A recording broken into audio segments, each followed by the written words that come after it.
Bueno, bienvenidos a otro nuevo episodio del podcast Out, más allá del asfalto, y hoy tengo la suerte de tener delante a...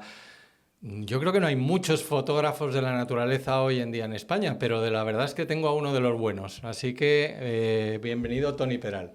Muchas gracias, Carlos. Muchas gracias de estar con nosotros y de haberte tomado un ratín para venirte a contarnos un poco qué es un fotógrafo de la naturaleza. Porque eso, yo creo que eso es lo primero que hay que decir, ¿no? O sea, porque hay mucha gente que se piensa, bueno, pues sales al campo y ya está y tal, pero eso tiene, o sea, no es tan fácil como parece, ¿no?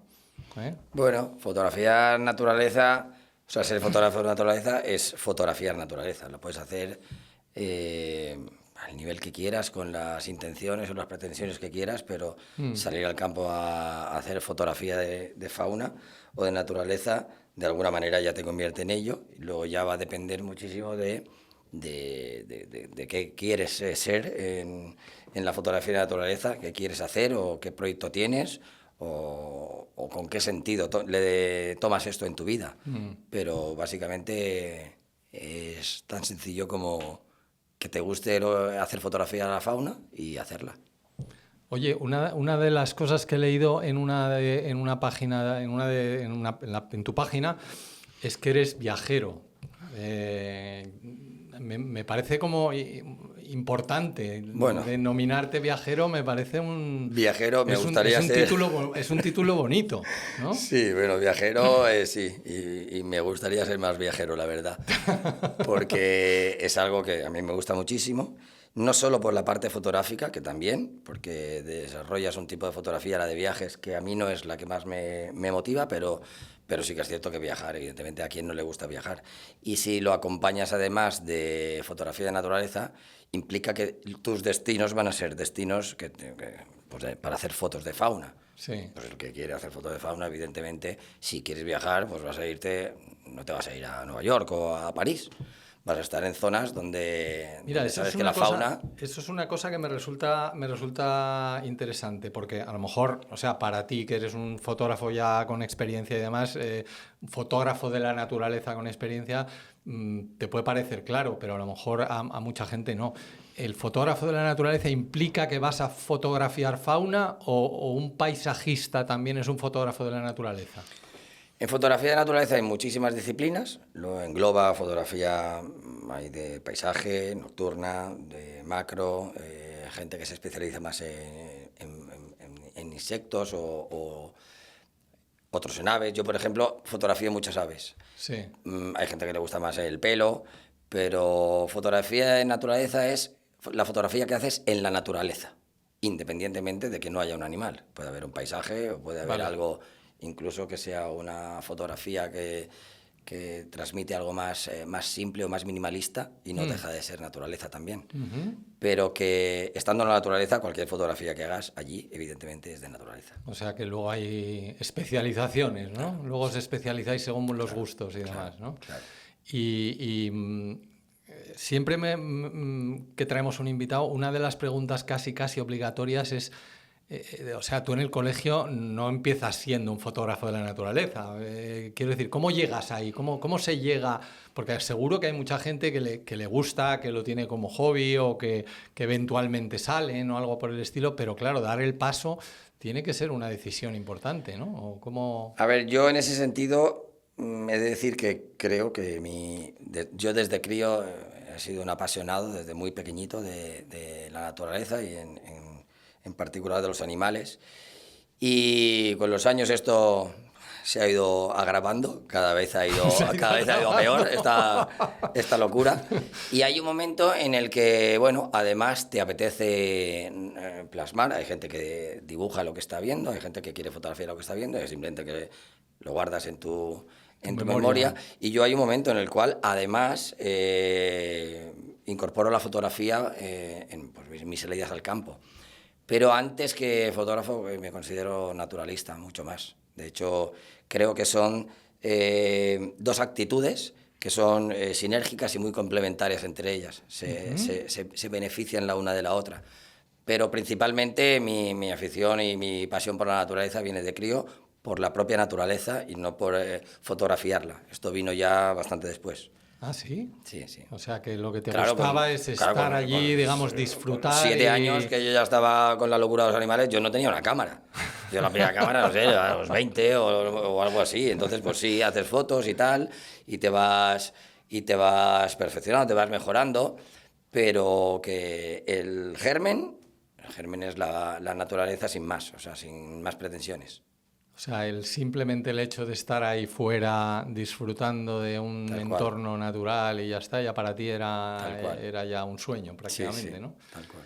Y cómo, vale, pero me falta el paso de cómo continúas por ese camino. ¿Tú desde siempre empezaste como profesional de esto o No, no? básicamente empiezas haciendo fotografía de manera, bueno, aficionado, porque tienes un equipo modesto, Sí, bastante sencillo, te va gustando lo que haces, cómo consigues hacer, bueno, fotografía de fauna cada vez ajustándose más al criterio que tienes, estético, de lo que pretendes conseguir.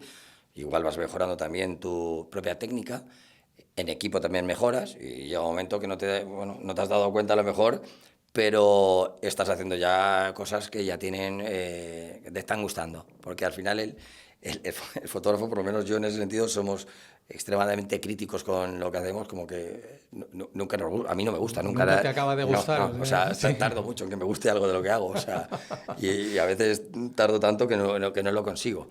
Pero bueno, al final es una manera de intentar conseguir algo de lo que estás viendo en el campo, te lo llevas retratado y si le buscas esta vuelta que implica la fotografía en cuanto a creatividad, pues oye, tienes ahí un plus. Es como decir, mira, me he traído un trocito de naturaleza de esta salida que he hecho en el campo o de este proyecto que estoy haciendo con esta especie.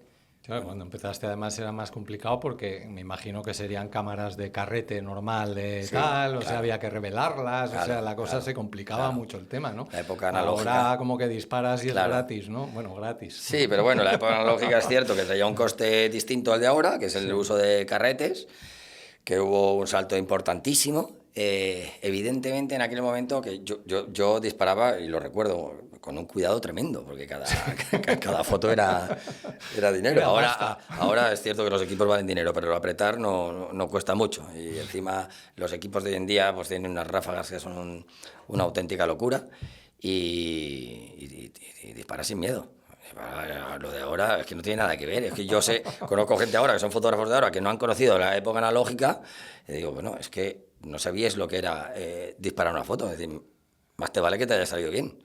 Que no puedes repetirla tantas Y veces. además las cámaras de ahora están con lo del mirrorless tal, que es what Claro, you see is what you get, ¿no? claro, O sea, lo que claro. estás viendo por el objetivo es lo que te va a salir. Sí, eso es otro salto. En cambio antes Los era saltos como... tecnológicos. Después de lo analógico a digital, vino también del digital un concepto que era, digamos, las cámaras con pentaprisma. Con pentaprisma, Y, sí. y ahora a una cámara sin espejo, bueno, básicamente la cámara la foto la estás viendo terminada en cámara. Digamos que lo que está viendo exactamente tu ojo es lo que está representando el sensor.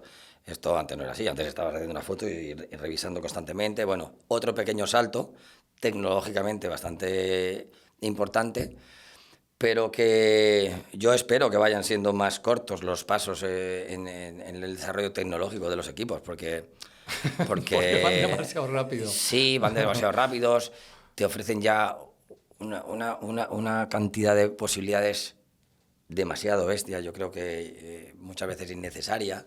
Ah. Pero bueno, oye, que el que no quiera tecnología, oye, la pones la pones la cámara como tú quieras y punto. Pero que muchas veces ya hay avances que no creo que sean tan importantes como los que tuvimos en su día.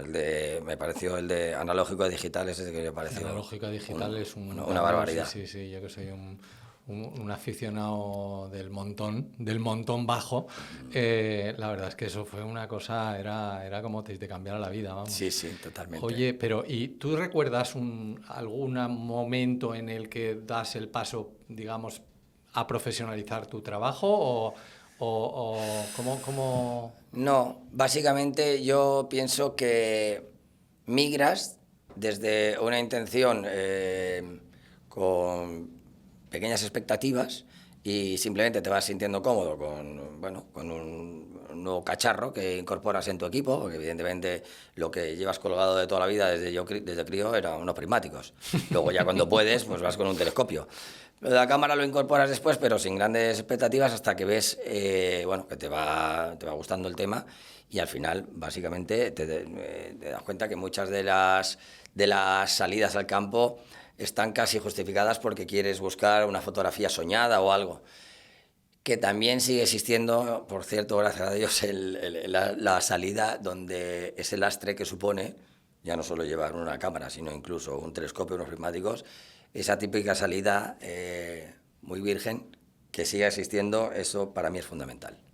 O sea, el soltar lastre. Tú, cuando haces una salida al campo, ¿vas con una idea preconcebida o lo que me estás diciendo es que te gustaría no llevarla? No, depende. Si estás haciendo algo, evidentemente tienes que ir con lo que necesitas para lo que estás desarrollando. Sí, porque estás si simplemente estás haciendo un trabajo, claro, si simplemente estás haciendo pues un paseo, un trabajo de prospección, o simplemente vas a subir aquí arriba porque quieres mirar aquí arriba a ver qué se ve, sí. Evidentemente no te llevas lo que necesitas, que a veces es nada. Pero que muchas veces el soltar el lastre te das cuenta de lo que genera. Porque es cierto que cuando tienes inquietudes o ambiciones, en el sentido de que estás con un proyecto fotográfico, eso genera cierta ansiedad. Y muchas veces esta ansiedad hace que pierdas lo necesario para disfrutar de los pequeños detalles.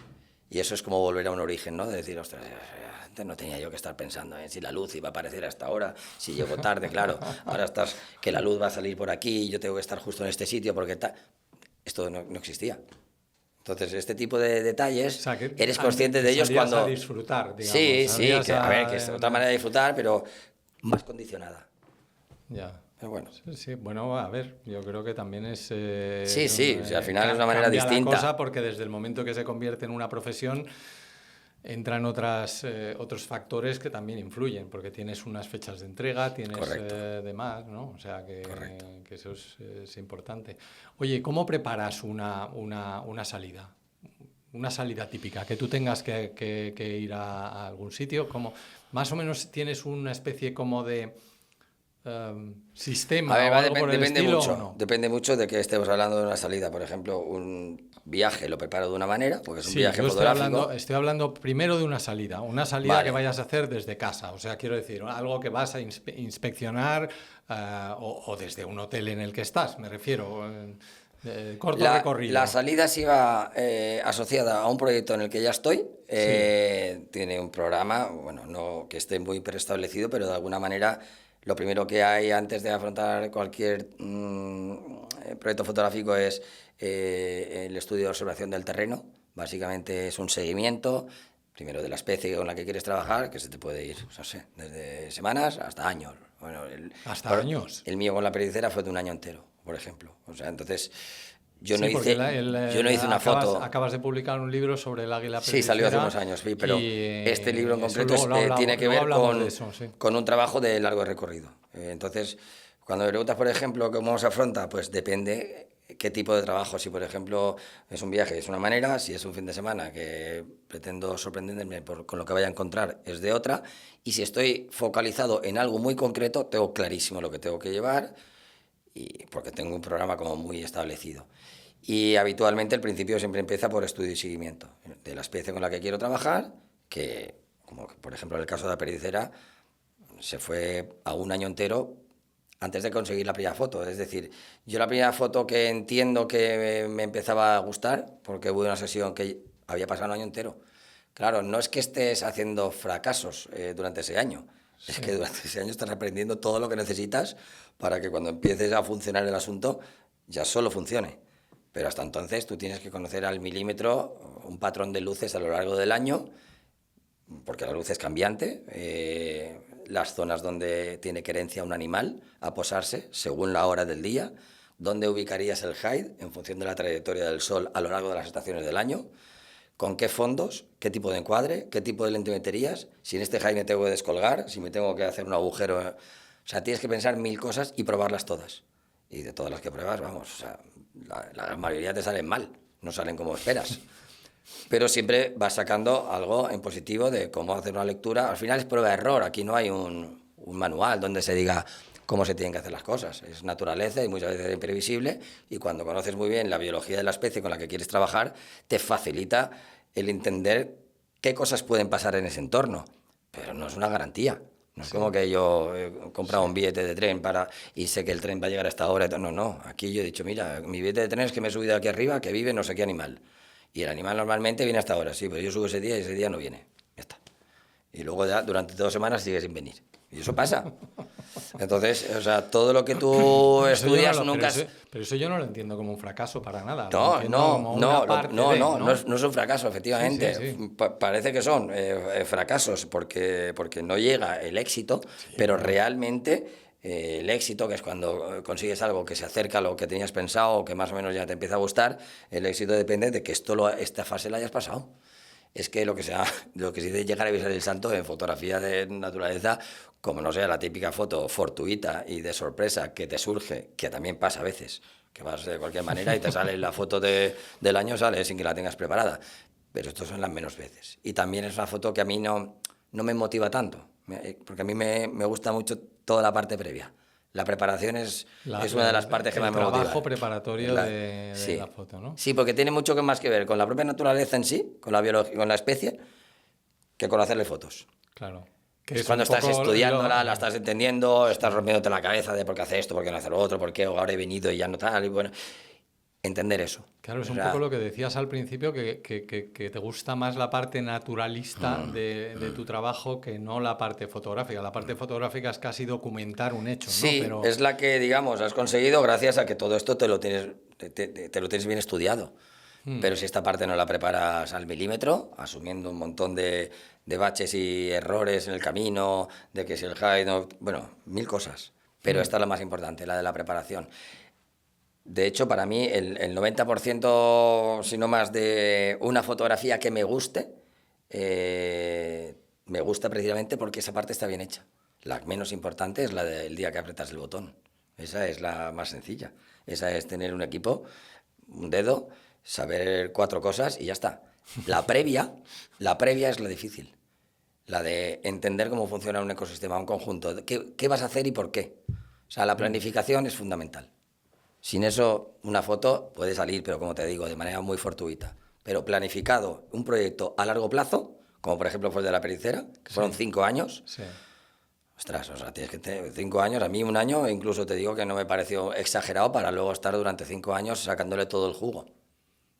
Pero hubo que estar un año entero. ¿Tú has estudiado alguna disciplina relacionada con la naturaleza, tipo, no sé, o algo por el estilo, no. ¿O es exclusivamente, o sea, lo que has aprendido y lo que conoces es en base a la formación, yo creo que de mucho naturalista de pasión y vocacional, es de una manera autodidacta. Es decir, tú eres crío y eres un loco de los animales, y si eso no te lo arreglan en la vida vas a ir a peor. Muchos hemos ido a peor hasta el punto de que esto nos ha acompañado toda la vida. Que de esto muchísima gente, además de mi generación, la que se suele llamar generación Félix, en la que está entre los 45 y 55, pues tenemos ese problema. Que estamos, esto lo llevamos muy, muy metido en el ADN. Y esto pues, sabemos que nos va a acompañar toda la vida. Es algo que no podemos soltarnos de ello. Pero a mí me parece súper bonito, o sea... Totalmente, claro, es un regalazo. Yo ya estoy salivando, macho, con ganas de irme al campo ahí contigo a meterme en algún sitio, o sea que... Oye, ¿y qué te iba a preguntar? ¿Llegas a algunas conclusiones? O sea, entiendo que sí, que llegas a algunas conclusiones, pero después de estar estudiando un año un animal, el que sea... Lógicamente tú puedes llegar a muchísimas conclusiones, pero ¿esas las transmites de alguna manera o es una cosa que te lo quedas tú y te sirve para tu proyecto fotográfico posterior? A ver, básicamente lo que aprendes no es sobre la especie en concreto. Sobre la especie en concreto hay suficiente escrito como para hacerte una idea. Básicamente de una pareja concreta de águilas peridiceras, en este caso, o de un animal concreto, un individuo específico que tiene un comportamiento determinado que tú estás estudiando y por mucho que este tipo de animal o esta especie suele hacer esto, este individuo de esta especie pues tiene un patrón personal, que es el de sus, Es así. O sea, creencias. Es tan preciso como Sí, eso. sí, por ejemplo, el tema de una pareja de águilas peridiceras o el tipo de posaderos que utilice. Hubo hace unos años el caso de una de la hembra de la pareja que yo estaba fotografiando, faltó porque murió un tendido, y una hembra flotante de un territorio un poco alejado se quedó en ese territorio, ya no se comportaba igual, y era una hembra de águila perdicera también, pero tenía un comportamiento distinto en cuanto a la querencia de sus posaderos, cómo interaccionaba con el macho, cuánto de brava era a la hora, o de experta a la hora de cazar. Y son la misma especie, pero son individuos distintos. Entonces, lo que tienes que estudiar es exactamente con quién quieres que trabajar. Puedes formarte en cómo es el comportamiento y la biología de esa especie, pero la información más importante te la va a dar el individuo con el que quieres trabajar. Eso es extraordinariamente preciso. O sea, En este caso, sí. Porque sí, es lo que tú dices. Biológicamente, las águilas perdideras hacen esto, pum, pum, pum, pum, pum, pero luego la tuya no. Claro. O sea, eso en este caso, o sea, esto que te digo vale para este caso concreto. Que luego, tienes que tener un conocimiento de fauna suficientemente amplio como para decir, bueno, pues ahora voy a trabajar con este otro animal, pues con linces o con osos o lo que sea. Tienes que conocer ese animal, pero luego una vez estás en el campo tienes que entender que lo que hacía un oso no tiene por qué repetirlo, el mismo comportamiento, el mismo patrón, entonces no te va a servir en ese caso. A mí en el caso de las pediceras sí que me servía porque el territorio era el mismo y los sitios eran los mismos, entonces evidencias que los comportamientos de distintos individuos de una misma especie no tienen por qué ser iguales. Eso es impresionante, fíjate, no Sí. me había imaginado yo, pensé que era una cosa como más establecida y más estándar.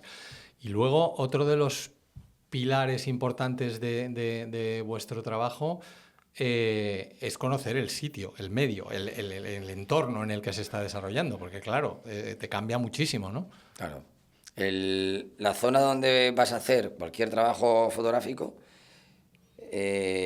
para mí, conocerla es tan o más importante que el propio animal, porque al final es con lo que tú vas a trabajar, es el entorno, porque lo otro, digamos que tienes que entender cómo funciona, pero en el entorno tienes que ser tú el que se meta y se convierta en parte del entorno. Hablo del tema de los hides.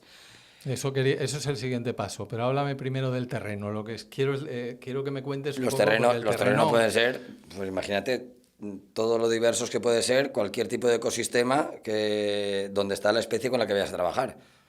Una montaña, un desierto, un glaciar, una costa con acantilados, un humedal. Sí, pero el terreno no es solo el terreno, también me imagino que te influirá muchísimo la luz o te influirá, sí, pero por ejemplo, yo qué sé, si llueve un día y sí, pero al se final, va la mierda, bueno, ¿no? sí, esto ya tiene que ver con la meteorología, que puedes prever o no y jugar con ella y decidir si trabajas con ella o no.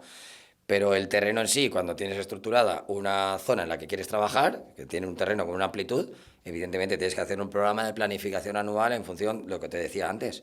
Las luces cambiantes a lo largo del año, cómo van a incidir en cada una de las paredes y las sombras que van a crear en función de los posaderos que van a tener las especies que van a estar aquí o allá a determinadas horas del día. Según cómo se vaya Y cuando moviendo. te haces una composición general de todo, entonces empiezas a colocar tus hides, que los hides se colocan en base a la ubicación, va en base a la localización que yo quiero tener del encuadre que tengo en la mente. O sea, tú entonces, después de hacerte el estudio de qué es lo que hacen los animales objeto de las fotografías, te estudias la zona y Claro. entonces decides dónde localizar, porque tú ya tienes una idea de la foto que quieres o Claro. algo así, vas La haciendo foto la tienes pruebas, que tener en la entiendo, vas cabeza. haciendo pruebas o La algo foto así. la tienes en la cabeza, eso va desde el principio. Si la foto, con la composición y el encuadre que tienes en la cabeza, implica que el height ha de estar en un sitio que haces la vista a la línea que tienes que tener y se te va a un sitio muy complicado, te Sí. hablo de una pared vertical que tienes que bajar haciendo un rappel, o estás en medio de un río, que a lo mejor, y luego tienes problemas con pulgas, ¿sabes? Es que estás con parásitos, da igual. Van a haber mil problemas, pero todos, o sea, la ubicación del height está por delante de todos. ¿Ah, sí? La ubicación del high sí tiene que estar ahí, tiene que estar ahí. Y si te vas a tener problemas, que los tienes al final. El que te digo, por ejemplo, de estar dentro de un río que estaba lleno de mugre y que estás en muy malas condiciones, oye, pero da igual, el high tiene que estar ahí. Una pared en la roca, que tiene que estar ahí, tiene que estar ahí. Una brecha diminuta, metido entre dos espartos en un... Da igual, si el high tiene que estar ahí, tiene que estar ahí. Pero yo he visto Se te algunas complica. fotografías de heights que has hecho tú, que son, o sea, es que yo no sé si debajo de la lona o de la paja o de las ramas hay un apartamento de... No, pero vamos, ¿qué creo va? que no. ¿Qué va? Los highs son, por lo general, los highs que uno se hace para un proyecto personal. Otra cosa, estamos hablando de los highs comerciales, que son cómodos y son... Eso es otra historia. No, yo Pero no te hablo hablo de de los esos. highs que uno se trabaja para conseguir algo. Normalmente es bastante hostil. Bastante tirando a horroroso. ¿Por qué? Pero no solo porque estés en una posición sumamente incómoda o malísima para... Es por las horas que tienes que aguantar ahí dentro. Porque a cualquier persona, que no hace falta que seas muy estoico o muy bravo, o sea, tú la pones en un sitio muy, muy, muy incómodo y le dices tienes que estar 2 horas y no hay problema.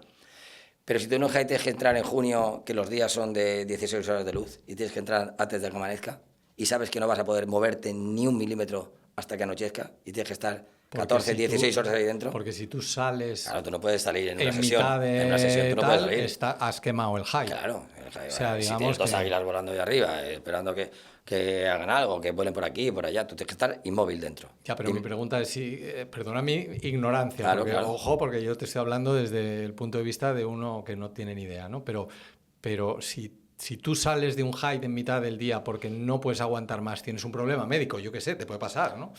Te tienes que ir. ¿Ahí lo que has quemado es el hike o realmente quemas esa sesión del día?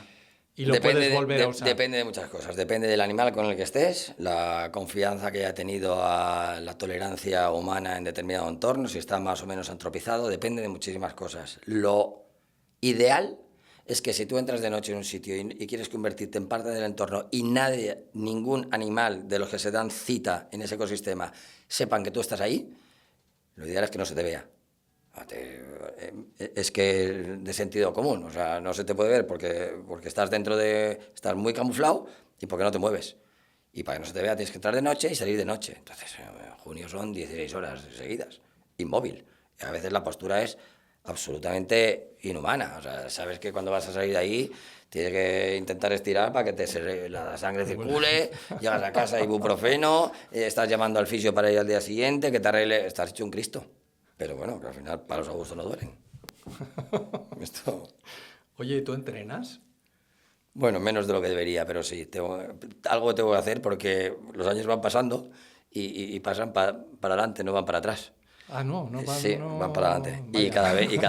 cada vez se sufre más. Pero- Cada vez se sufre más porque yo, por ejemplo, con las rodillas ahora, yo recuerdo cuando iba cargado como una mula haciendo el indio, un monte para arriba, un monte para abajo, hace un montón de años, Sí. pues como una rosa. Y ahora, madre mía, ahora no es lo mismo. Ahora las cosas duelen cosas. ¿Haces algún entrenamiento específico? Pues sí, estoy haciendo...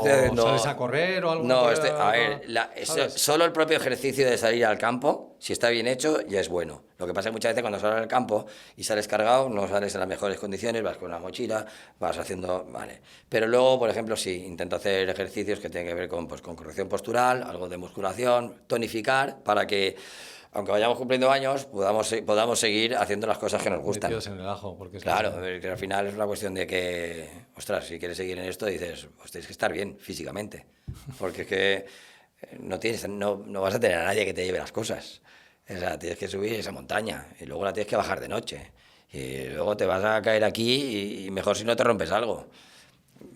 Claro, que al final pasan cosas. Yo he tenido accidentes y ahora cada vez llevo más cuidado. Pero los que tienes son porque estás haciendo eso.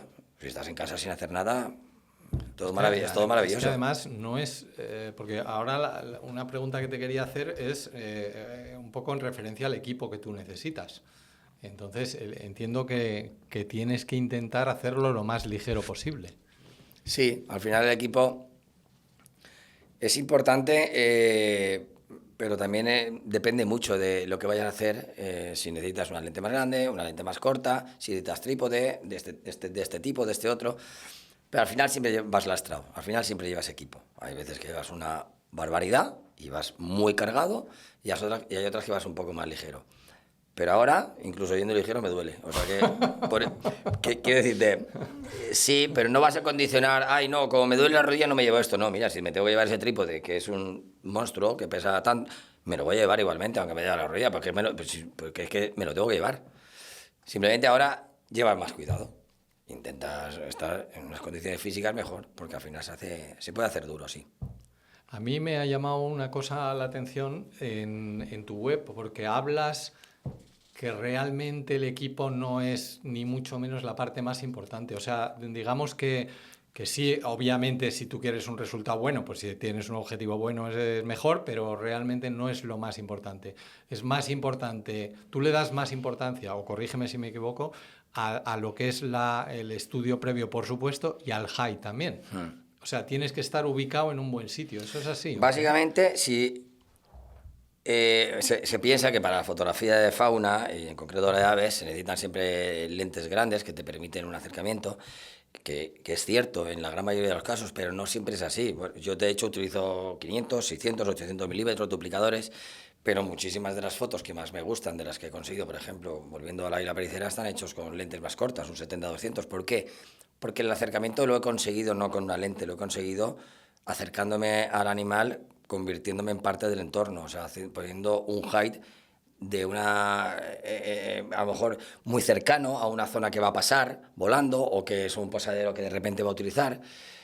Esto te permite hacer una fotografía distinta, pero sobre todo también por un tema de movilidad. En determinados heights, que son diminutos, tú no puedes manejar una lente grande porque no tienes movilidad.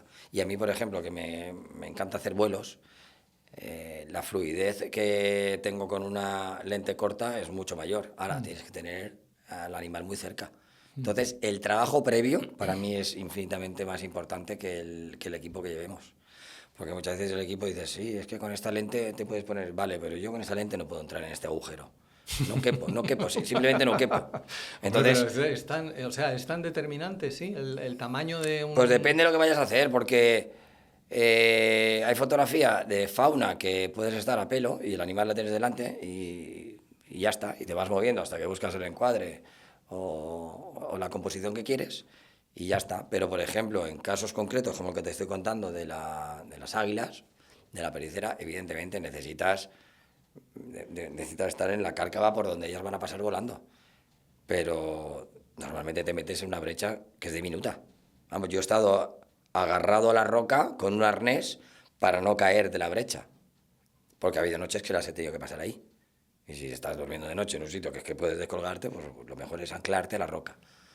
Pero vamos, rollos de estos, en fotógrafos de naturaleza te vas a encontrar muchos, porque por ahí no andamos muy... Ahí cada uno inventa lo suyo y cuando el objetivo implica hacer cosas de este tipo, las haces.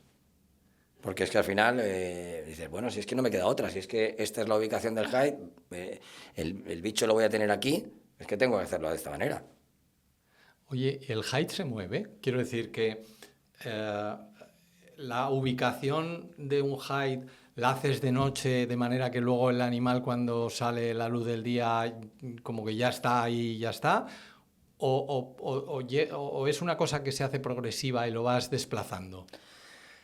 Dependiendo del tipo de high, por ejemplo, hay highs que son bastante cómodos, se han puesto muy de moda, que son sillas, que llevas una silla, le pones el parapeto por delante y son muy fáciles de lujo, ¿no? Son muy fáciles de montar y desmontar. Sí. Luego existen simplemente redes de camuflaje que te vas a echar o simplemente luego llegar y con la vegetación del entorno intentar acomodarla para tú terminas formando parte de eso, de de ese arbusto, de ese matorral, Sí. y lo único que va a salir a lo mejor es la tronera de tu lente que sale, que a veces incluso cuando quieres que un animal se acostumbre a ello, pues a lo mejor dejas bueno, algo parecido para que si tú no estás, el animal a lo mejor está viendo esto, está fotografiando, no sé, una bobilla que tiene un posadero en determinado lugar, y en el hide, por ejemplo, le pones como si saliese una El lente. A lo tubo mejor tú no estás, sí, pero sí, esa bobilla parasol. está acostumbradísima a que hay ahí una especie de, bueno, un matorral, y no recela de ello. En cualquier caso, si a la más mínimo recelo, el fotógrafo lo va a ver. Esa, ya no solo te vas a apartar porque porque te das cuenta que estás molestando al animal, es que tú no vas a hacer esa foto porque estás molestando, porque se evidencia. Pero ahí, o sea, cuando tú tienes el objetivo que sobresale, que he visto algunas fotografías muy impresionantes de los hides que has hecho en la web, recomiendo que la gente lo vaya a ver porque es un curro eso, el cubrirlo, ¿no? Pero entiendo que tú ves el objetivo y, claro, cuando tú disparas, el objetivo se mueve. ¿Ese movimiento altera el...? Depende de la especie. Hay especies que recelan muchísimo y que al mínimo...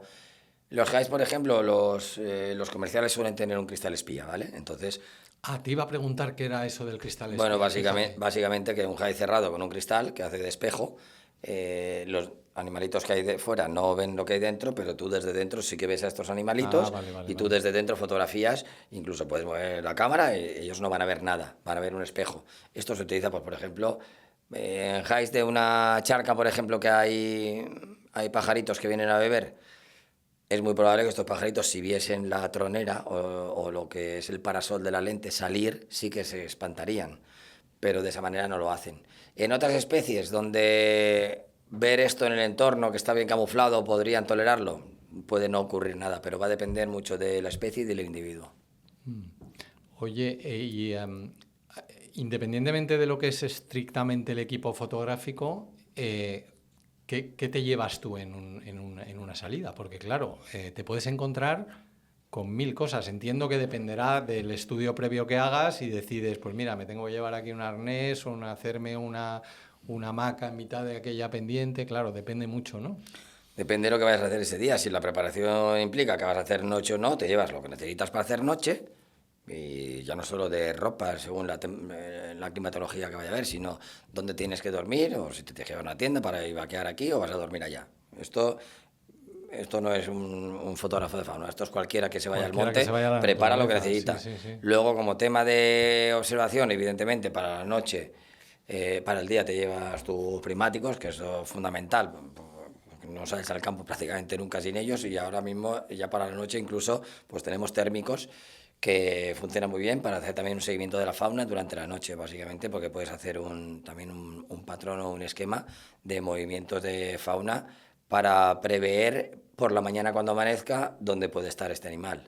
Entonces, pues bueno, son herramientas que son útiles y que ahora mismo, si puedes llevártela al campo, la verdad es que facilita mucho el trabajo. Mm. Pero, o sea, yo al final, por lo que estoy viendo, independientemente del entrenamiento y de las rodillas y de lo que tú quieras, o sea, la tonelada de equipo que tienes que llevar es importante. O sea, cargas con una buena, como más o menos cuánto puede ser un peso normal de una... Mira, para salir al campo lo limitas a lo que puedes cargar, evidentemente. Pues si te vienes muy arriba, pues te llevas cosas incluso que crees que no vas a necesitar, pero por si acaso te las llevas. Si te vas de viaje, la limitación está en lo que te acepten las maletas. No sé, el último viaje a Mauritania llevamos 105 kilos de equipo. 105 Claro, kilos. lleva una barbaridad, pues carcasas subacuáticas, todo el equipo de lentes que te puedas imaginar, cuerpos, baterías, power bank, porque vas a una zona donde no tienes energía, bueno, en fin, te llevas lo que necesitas para afrontar ese proyecto.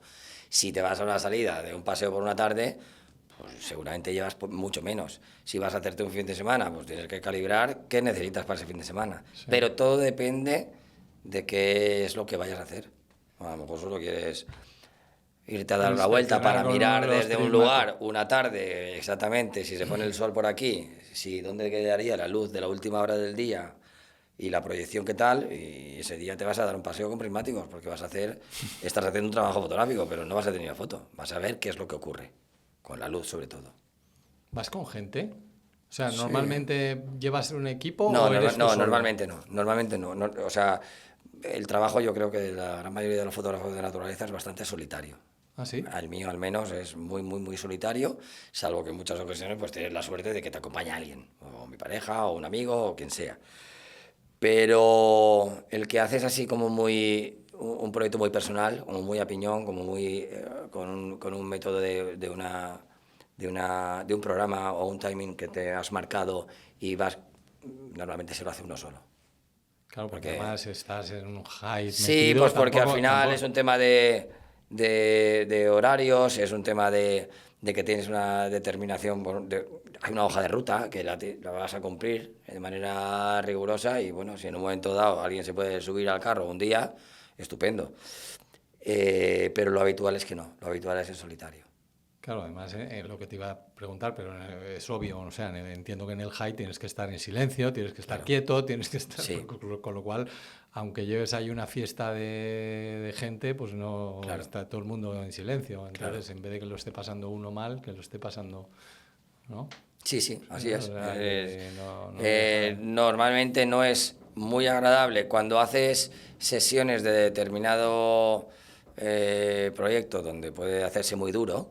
Es que ni siquiera quiero que me acompañe alguien, o sea, que no le deseo ningún mal, o sea, porque es que normalmente no, o sea, son un montón de horas que el 99% de las horas son un aburrimiento absoluto.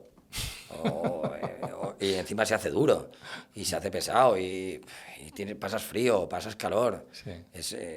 Hay una parte que es horrorosa, es decir, que yo creo que solo un fotógrafo de la naturaleza que lo entiende desde la parte más estoica es capaz de decir, de verdad que estás disfrutando con esto y bueno, al final esto forma parte del conjunto. Sí. Y muchas veces dices, bueno, es que estoy en la naturaleza. No, muchas veces estás en un hike y el hike solo te permite ver una parte concreta y no estás disfrutando de decir, bueno, estoy aquí sentado en un cerro viendo un Tomando el atardecer sol. maravilloso y a lo mejor pasa el animal que quiero y le voy a hacer... No, en muchos casos estás en un sitio que es horroroso, pero sabes que tienes muchas horas por delante y lo que cuesta es eso, psicológicamente asumir las horas que te quedan por delante para soportar eso. Lo estoy pintando muy negro, pero realmente hay una parte No, no, a mí... que es muy emocionante, que es la de pensar siempre que va a ocurrir lo que quieres. Sí. Entonces eso te mantiene joder, con una ilusión tremenda.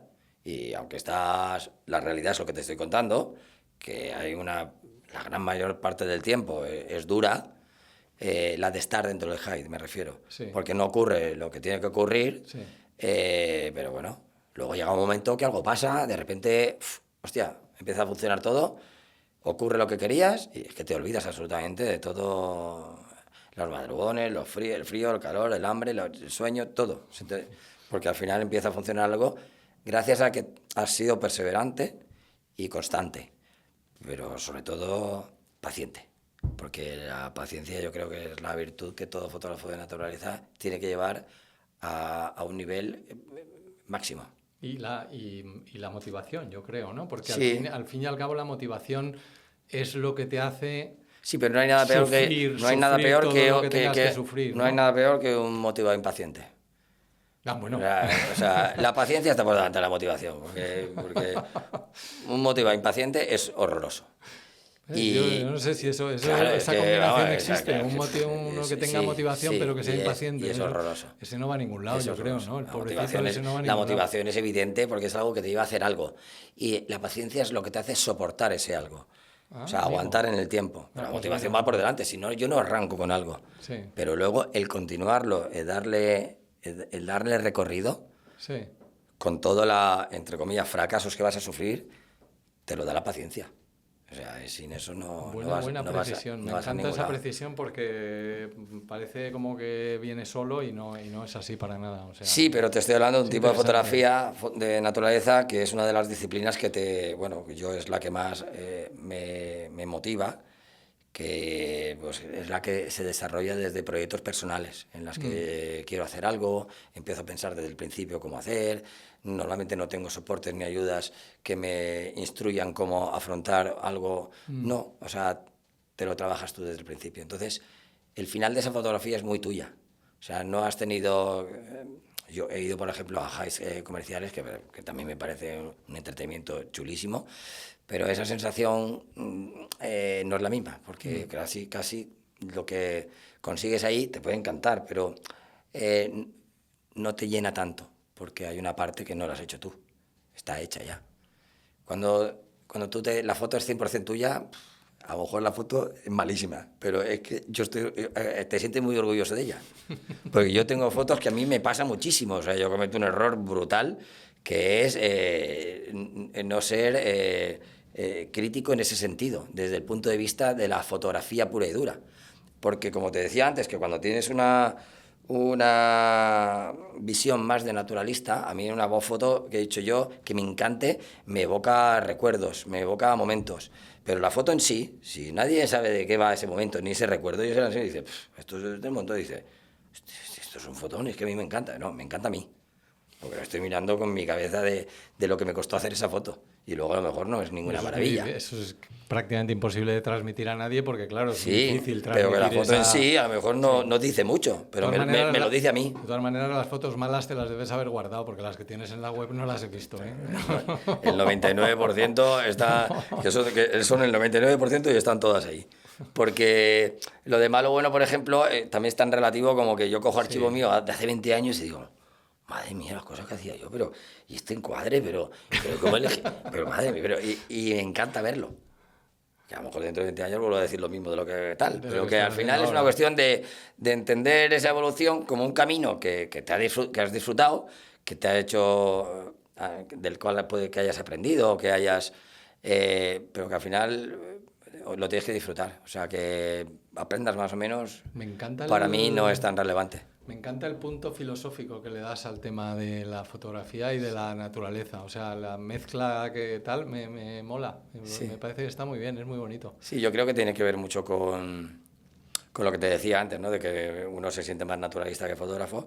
Es más, como ejemplo de eso te digo que el libro de la periodicera que hemos hablado antes, en ningún momento tenía ni la más mínima pretensión de convertirse en una publicación. Ni el libro, ni mucho menos. ¿Ah, no? O sea, yo era un proyecto personal para mí, para intentar conseguir fotos que nunca se habían conseguido de Águila Pericera, y generé tal archivo en 5 años que con la presión de mi entorno y muchos amigos, ostras, lo quise, pero en ningún momento.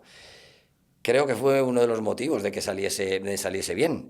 No había ansiedad, no había inquietud, no había un timing, no había un proyecto, que fuese más allá de lo personal. Es un proyecto tuyo. Entonces, no tienes que responder ante nada. O sea, estás haciendo algo para ti. Simplemente que se generó un archivo muy grande que sí que es cierto que valía la pena convertirlo en libro, pero no es como muchas veces que dices, ostras, el proyecto va a ser de esto, empezamos a trabajar y termina siendo esto, una publicación o lo que sea. No, esto vino al revés. Pero y se parió, yo creo que así de bien, precisamente porque nace desde el amor, no desde la ansiedad o la inquietud por conseguir un objetivo. Para algo, el objetivo era solo para mí. No trascendía más. Pero entonces la pila de años que has estado trabajando ahí en eso era por vicio, o sea, porque te apetecía mogollón conseguir obtener esas fotografías del águila de sí, era un desafío personal, era intentar conseguir algo que no se había hecho hasta ahora, con un tipo de fotografías. Y bueno, ver si conseguía acercarme a lo que tenía en la cabeza, porque yo lo tenía todo en la cabeza, pero era como muy complicado. Pero al final, si no te pones, no empiezas a darte cuenta cuántos errores tienes que ir corrigiendo, y conforme vas corrigiendo errores, quedan menos errores por corregir y llega un momento que hay un acierto. Y dices, ostras, va a salir una foto medio tal. Y ahí, a partir de ahí, eso va cada vez a más. Porque ya no quedan muchos errores por cometer, porque los has cometido todos. Pero bueno, al final es eso, hasta disfrutar de eso, del camino de lo que se suele decir, ¿no? Una frase un poco manida, de que aprendes más de los errores que de los aciertos, pero que es verdad. Estoy al 100% de acuerdo. Totalmente. O sea, bueno, a mí me parece que los errores es donde realmente está el aprendizaje. Sí, sí. El éxito es como, bueno, te dan un pastel y te dan la guinda y tal, y dices, pues fenomenal, pero realmente cuando aprendes... Oye, cuéntame algún marrón importante. O sea, ¿Has tenido alguna situación, a lo mejor no sé si dramática es la palabra, pero chunga? A ver, chungas son simplemente las lesiones en el campo, que son las chungas porque al final, pues bueno, es un tema de salud, que te haces una rotura, un tal. Sí que me he caído en la montaña y he tenido, pues bueno, alguna rotura y alguna cosita, pero esto, el que más y el que menos sale al campo y no solo a hacer fotos, a lo que sea, y estás expuesto a, bueno, un traspié y tal. Y luego sí, de manera anecdótica, puede haber muchísimas y muchas incluso, bueno, divertidas. Una, por ejemplo, que recordaba el otro día, que estaba contando, y es que hace un año estuve la última vez en África, estaba con mi pareja, por ejemplo, estábamos haciendo un trabajo fotografiando halcones, que es un sitio que yo he ido muchas veces de manera recurrente, y estás echado en un lecho de un río. En un lecho de un río que... Seco. Sí, pero es un lecho es un wadi que le queda algo de agua, pero al final pasa mucho ganado, el sitio es en cierto sentido de salubridad bastante chungo, pero estás echado ahí con una red por encima, lo que se llama un tumby hide, ¿no? Que estás echado, tumbado, ahí las cervicales levantadas así haciendo la cobra a tope un montón de horas, que eso se empieza a poner divertido para el cuello. Y hubo un momento que es el lecho del río, pues la noche anterior había llovido. Había aguas arriba, unos kilómetros arriba, y de repente empezó a venir una crecida, de repente, que además yo no le hice ni caso a mi novia, que me estaba diciendo, me estaba avisando, Tony, nos viene algo de frente gordo que estoy viendo, y yo estaba a lo mío, yo estaba fotografiando halcones. Y ya cuando le hice caso y miré, ya no lo teníamos encima, recogimos como pudimos, pero bueno, parte del equipo se lo llevó el agua, porque no llegamos a tiempo a recogerlo todo. No me puedo creer. Sí. Nada, eso era anecdótico porque realmente no ocurrió mucho más allá de que pierdes algún cacharrito de los que llevas, de que si lo que el tipo de no tal, la GoPro, una me dejas esto aquí y tal, porque el cacharreo al final te coge lo más gordo, lo que más vale y sales corriendo y el resto se quedó ahí. Pero bueno, son anécdotas y de esas hay muchísimas, pero gracias a Dios así de problemas que hayan surgido, no, por suerte no. Bueno, a ver, sí. O sea, no hay mucha gente que pueda decir eso, o sea, porque al final sí que puede haber la malaria, bueno, el viaje sí, bichos de todo tipo, picaduras de animales variados. Pero eso ya en viajes, por ejemplo, que sí, que te vas y si no previenes suficiente, bueno, no es por cuestión de no prevenir. Yo el último viaje que traje algo fue dengue. Mira, ves, pero dengue, sí, eso, pero bueno, que no es una cosa que digas, ostras, recuerdos. que tal, pero bueno, prefiero no, mejor si no te lo traes. Pero que estás expuesto no solo un fotógrafo, cualquier turista que va a determinados sitios, oye, si tomas lo preventivo que está indicado, pues reduce riesgos, pero que como en todo, o sea, todo entraña un mínimo riesgo, pero nunca son que digas, ostras, no se puede asumir. No es tanto. Bueno. Vale, me parece bien. Entonces vamos bien de margen. Oye, ¿algún proyecto nuevo que sea interesante? Algo, porque creo que tienes algún libro. A ver, no, tengo ahora mismo en marcha varios proyectos fotográficos, hay 4. Joder, 4 proyectos. 4 que están abiertos. Los sí. proyectos fotográficos de largo recorrido, que me pueden llevar años. Sí. Se pueden abrir y pueden durar muchos años. Hay algunos de ellos, mira, el de los halcones que te comentaba hace un momento, estoy con ellos desde hace 8 y aún me queda alguno. Pero bueno, porque vas en una época concreta del año, no es de continuo. Hay otros que estás más encima de ellos. Ahora, por ejemplo, estoy trabajando mucho con especies como el lince ibérico, quebrantahuesos, halcón de Leonor y foca monje. Estas 4 especies son las que tengo, lo que yo entiendo como un proyecto de madurez. Un proyecto que tiene que alargarse bastante en el tiempo para que se acerque a lo que quiero conseguir, lo que tengo en la cabeza. Entonces, esto tardas. Otros proyectos que son a un plazo más corto de tiempo. Ahora mismo estoy con una productora que produce documentales de naturaleza. Qué bueno. Y se está produciendo una serie de 4 capítulos que se llama The Wildlife Photographer. Claro, digamos que el protagonista, que es el fotógrafo de naturaleza, en este caso yo, va a servir como hilo conductor para mostrar especies icónicas de la fauna ibérica. En este caso van a ser oso y lobo, que además empezamos en breve, lince, que lo tenemos terminado, águila pericera, la que hemos comentado antes, y quebrantahuesos. Aún falta alguna pequeña sorpresa por definir en el guión, pero bueno, son 4 capítulos, el primero está terminado y bastante ilusionado con este proyecto, porque es algo nuevo en lo que yo tengo absoluta inexperiencia en lo que es trabajar de cara a una cámara. O incluso ayudar como segundo cámara. Pero al final es un poco más de lo mismo, porque te sirve mucho la formación como fotógrafo, cuando realmente a lo mejor te están grabando haciendo algo y realmente lo que tienes que hacer es lo que haces habitualmente. Es decir, no tienes que sobreactuar. Tienes que ir andando de aquí para allá, cargando esto, prepararte esto aquí, entrar de noche, salir de día, cosas así. Entonces simplemente te van a grabar y van a mostrar con todo esto estas especies que te digo y que van asociadas a unos programas de conservación, que es lo que se quiere mostrar, ¿no?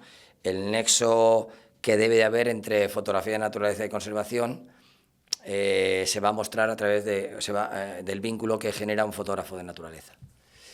Y bueno, en eso estamos. El proyecto empezó en enero, va a acabar a final de 2025, que ya entrará en distribución a través de plataformas y bueno, de momento muy, muy ilusionado. Pues oye, yo creo que lo que vamos a hacer es vamos a tener que emplazar para cuando el proyecto ese esté en marcha, pues que vengas a contarnos un poco más en detalle, porque claro, la grabación de todo eso tiene que ser ya de por sí un podcast entero, solo para hablar de eso. O sea que yo creo que vamos a emplazarte otro episodio. Sí, cuando si queráis. Te parece bien. Claro que sí. Yo, entre tanto, te agradezco muchísimo que nos hayas acompañado. A ti, Carlos. Espero que a la gente le haya gustado. Yo creo que a mí me has apasionado y como naturalista, fotógrafo, viajero y yo añadiría filósofo, si me permites. Así que muchísimas gracias. Gracias a ti, Carlos. Gracias a vosotros. Y nos vemos en la próxima. Muy bien. Gracias.